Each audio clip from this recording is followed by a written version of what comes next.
উচ্চ মাধ্যমিকে এবার মেধা তালিকায় জায়গা করে নিয়েছে বীরভূমের তিনজনের মধ্যে দুজনে Suri public and Chandragati Mustafi memorial high স্কুলের ছাত্র শুভায়ন মণ্ডল 98.8% অর্থাৎ 494 নম্বর পেয়ে রাজ্যে তৃতীয় স্থান অধিকার করেছে।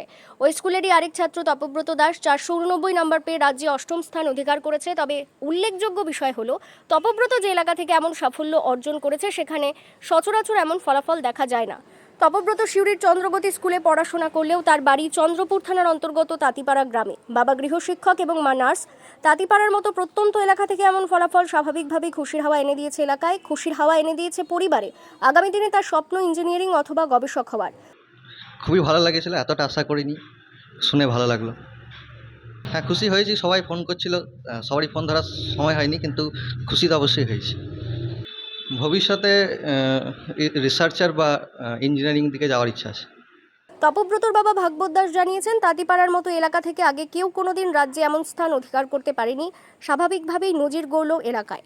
হাতিপাড়ায় এখনও অবধি কেউ স্টান্ট করতে পারেনি। যাই হোক, এটা আমাদের দুর্ভাগ্য, এত ভালো ভালো ছেলে থাকার সত্ত্বেও যে এতদিন স্ট্যান্ড হয়নি, এটা খুব দুর্ভাগ্যের ব্যাপার। যাক, আজকে সেই সাফল্য হলো। ভবিষ্যতে আরও অনেক ছেলে হয়তো স্ট্যান্ড করবে, এই আশা আমি রাখছি।